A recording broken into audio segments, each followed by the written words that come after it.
The film opens in a small Russian town, where a FedEx delivery truck is seen navigating dirt roads to deliver packages. This establishes the global reach of FedEx, showing how far and wide the company operates. The scene then shifts to Moscow. Inside a FedEx hub, Chuck is giving an intense speech to employees about the importance of time. He stresses that every second matters, scolding workers for even small delays in package sorting. His obsessive focus on schedules and efficiency defines him as a man completely consumed by his job. A few days later, Chuck is back in Memphis where he continues his work, clearly living by the clock and measuring life in deadlines. His personality is sharp, driven, and restless. Shortly after, he goes to see his family at the Christmas dinner with his girlfriend Kelly. The dinner shows a softer side of Chuck, away from the strict discipline of his job. Still, his work interrupts the moment, as a pager beeps and pulls him away. Kelly and Chuck exchange affectionate moments, making it clear they're deeply in love, but Chuck's career always overshadows their time together. After the dinner, Chuck and Kelly share a private moment, exchanging gifts. Chuck gives her a small present, and Kelly gives him a family heirloom, showing how much she means to him. Their bond is intimate, but it's tinged with the reality that Chuck is always being pulled away by work obligations. Soon, duty calls again. Chuck is rushed to the airport for an emergency FedEx flight to Malaysia. He boards the company's cargo plane with a few colleagues, hauling packages across the Pacific. On the plane, he chats briefly with the crew, but his restless nature is obvious. He can't sit still, constantly thinking about time and schedules. As night falls, the plane hits a violent storm over the Pacific Ocean. The turbulence becomes extreme, and the crew scrambles to handle the emergency. The aircraft shakes violently, alarms blare, and chaos erupts as the pilots attempt to stabilize the plane. Chuck is thrown around the cabin, desperately trying to grab onto something as the situation worsens. The engines fail one by one, and the plane begins to lose altitude. Chuck grabs a life raft and braces himself as the cargo plane breaks apart in midair. In a terrifying sequence, the aircraft plunges into the ocean with an explosive crash. Water rushes into the cabin as Chuck struggles to escape. He fights through rising waves and debris, barely surviving as the roaring storm drags him under. Chuck bursts through the broken shell of the sinking aircraft, kicking his way upward as debris and bubbles swirl violently around him. He surfaces with a gasp, clutching the life raft he managed to inflate just in time. Rain lashes down, waves tower like walls, and the storm batters him without mercy. Then, one enormous wave rises and crashes into him, nearly knocking him loose, but he clings to the raft desperately as the current drags him farther out into the black ocean. The storm rages through the night. Hours later, Chuck drifts in and out of consciousness, his body weak, and his grip loosening. Eventually, he washes up against jagged rocks, barely managing to drag himself onto them.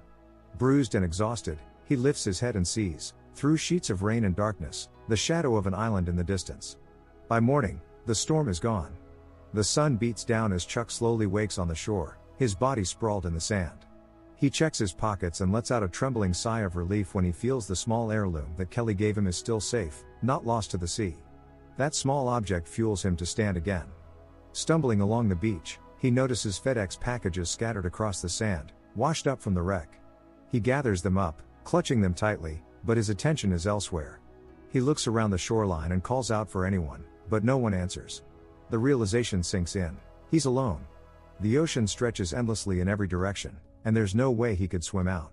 Desperate, Chuck writes across the sand the giant word, "Help." He hopes maybe a passing plane might spot it. That evening, he sits beneath a tree, staring out at the glowing horizon as the sun sets, his face hollowed by despair. Suddenly, a rustling sound in the bushes jolts him awake. He stares into the dark, holding his breath, but nothing comes. At dawn, determination sets back in. Chuck collects wood and moves inland, spelling out help again in another open space of the island. As he works, more FedEx boxes wash ashore, and he collects them too, holding on to anything that might one day prove useful. But then the sound returns, something shifting in the brush. He shouts for whoever is there to come out, but again, nothing. The tension grows until the noise repeats, closer this time. Chuck spins around, only to find coconuts dropping from a tree. Starving, he grabs one, smashing it desperately against a rock, but the fruit is too green, and the shell unbreakable. He tries again with another, luckier this time, cracking it open. The cool water spills out, and he drinks greedily, finally getting some relief. Later, he treks further inland. His eyes fall on what looks like a man-made doorway cut into the side of a mountain. He hurries over, hope flashing in his chest, but when he enters, it's nothing but a shallow, unstable cave. He tears strips from his jersey, wrapping them around his feet to make crude shoes. Then he begins climbing the tallest peak he can find. When he finally reaches the summit, he looks out across the vast horizon, and sees nothing but ocean. The crushing truth sets in, planes and ships are unlikely to pass this far out. As he descends, Chuck notices something floating in the surf below. His heart leaps, thinking it might be another survivor. He sprints to the shoreline, wades into the water, and pulls the body onto land. But it's too late, the person is long dead. He strips the man's shoes, needing them more than ever, then solemnly digs a grave in the sand. With stones, he marks a crude headstone before walking away, burdened by both guilt and necessity. That night, Chuck stares at Kelly's heirloom. Just seeing it reminds him that he cannot give in, he must endure. The next morning, hunger drives him to the water. He tries to catch fish, but the fish slip away again and again. As evening falls, he walks to the shoreline to relieve himself, when suddenly, his eyes catch a distant glow far out at sea, a light, possibly from a ship. He shouts desperately, waving his arms. He sprints to grab his torchlight, flashing it frantically into the night. But the glow fades, swallowed by distance.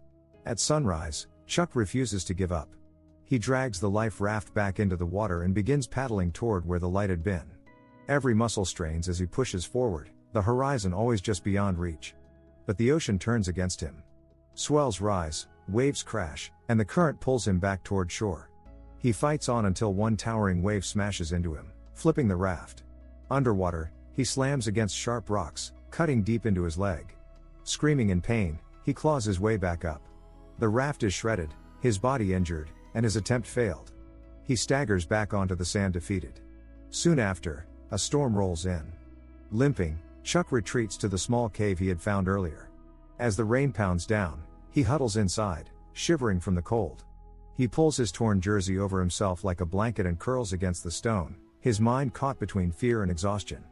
The next morning, Chuck wakes up in his cave.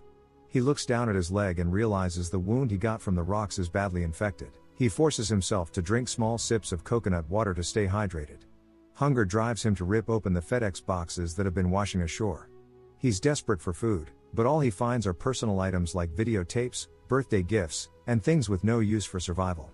Frustrated, but unwilling to waste them, he keeps them aside. Later, Chuck sharpens a stick into a spear and clumsily tries to catch a crab. It's a messy and frustrating process, but hunger forces him to persist. Still, the real challenge comes when he tries to make fire. With no lighter or matches, he grinds wood against wood, his hands blistering. Hours pass. His palms tear open and he grows more and more desperate until finally, after failing over and over, his frustration boils over. He explodes in anger, kicking away his carefully gathered wood and supplies. After he calms down, he notices one of the FedEx boxes contained a volleyball. In his isolation, he draws a face on it with his own bloody handprint. Talking to it as though it's a companion, Chuck finds some strange comfort in it. With renewed determination, he tries again at the fire. This time, smoke rises. He leans close, blows carefully, and at last, a spark turns into a flame. Fire comes alive before his eyes and he rejoices. For the first time since the crash, he feels like he has a fighting chance. That night, he roasts and eats crabs over his fire. It's messy and tough, but it's his first proper meal in weeks, maybe months. Sitting by the fire, he chats with the volleyball as if it were alive. The isolation is beginning to take a toll, but it also gives him something to hold on to. On a rock wall, he carves details about the crash, his flight path, how far off route they went, and how deep in the ocean they must have fallen. It's like a message to anyone who might find the island, or maybe just a record for himself. The next morning, a new misery strikes, a throbbing toothache. Days pass with the pain worsening until he can't eat or sleep. Finally, in sheer desperation, he uses the blade of an ice skating shoe from one of the FedEx packages. He braces it against the rotten tooth, takes a stone, and smashes down. The tooth shatters out of his mouth, and the pain is so extreme that Chuck collapses, and loses consciousness. 4 years later, Chuck is no longer the clean-shaven FedEx manager. His beard is long and unkempt, his body lean and scarred. He is hardened by survival, experienced in fishing and gathering food. He spears fish with precision now, eats coconuts with ease, and carries himself like someone who has been living this way for a long time. One night, a storm slams the island again. Chuck shelters in his cave, clutching his torch and covering himself with his tattered jersey. When the storm clears the next morning, something new has washed ashore. A large piece of wreckage, part of a portable toilet enclosure. At first, Chuck just stares at it, but an idea forms. He drags it up and begins working tirelessly, salvaging materials to build a raft strong enough to brave the open sea. Days and nights pass as he works. Finally, the raft is ready, with the portable toilet serving as a makeshift sail. He waits for strong winds, then pushes off. The waves hammer his craft, trying to shove him back to the island. For years, that island was his entire world, but now Chuck refuses to let it trap him any longer. He pushes forward, through towering waves, and finally breaks free into the open ocean. For the first time in years, he looks back at the island that was both his prison and his home.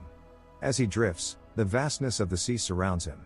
One evening, he sees whales passing, their massive size making him feel small but also filling him with awe. Later, lying weakly on the raft, salt water splashes across his face. He opens his eyes to see the shadow of a massive ship. For a moment, it seems like it will pass him by. He's too weak to wave or shout. But luck is on his side, the ship sees him.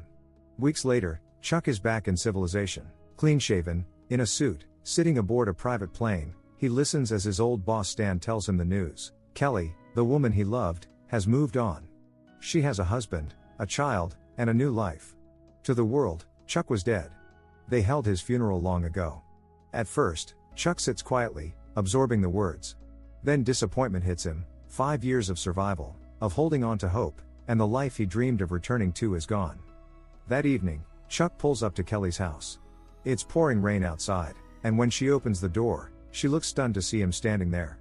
She quickly ushers him inside and wraps her arms around him in a long embrace, giving him a towel to dry off. Chuck doesn't waste any time, knowing she's now married and her life has moved forward. He pulls out the pocket watch she gave him years ago, the one he carried with him all through his years on the island, and gently places it in her hands. Kelly grows emotional and takes him through her home, showing him how she never really let go of him. She shows him the research she did on her own, trying to figure out where he could have disappeared and what might have happened to him. She then leads him outside to the garage, where she reveals their old car, preserved and still with her. Despite her marriage and her family, she kept these pieces of their past, proof that she had never truly stopped loving him. Chuck sits inside the car, overwhelmed, and apologizes for how life turned out. In the moment, unable to hold back, the two share a kiss. Chuck eventually pulls away and drives off into the rainy night, but Kelly, refusing to let him slip away again, chases after him. She catches him, they embrace, and kiss once more.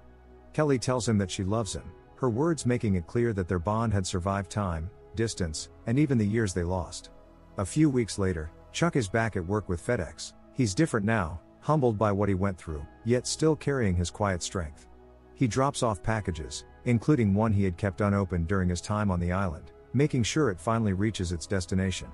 Afterward, he drives off, but finds himself lost on unfamiliar roads. He pulls over, unsure of which way to go, until a kind woman in a truck stops beside him. She gives him directions and then drives away, leaving him at a crossroads. Chuck looks around at the different paths stretching out before him. He realizes that this moment mirrors his life, a chance to choose a new direction, to keep moving forward. Though Kelly's love for him is undeniable, so is the life she built with her husband. To stay would mean disrupting everything she created. Standing there, with the road stretching outward, Chuck accepts that his journey isn't about reclaiming the past, it's about starting over. Please make sure to like, comment and subscribe for more notifications. Until next time. See you soon.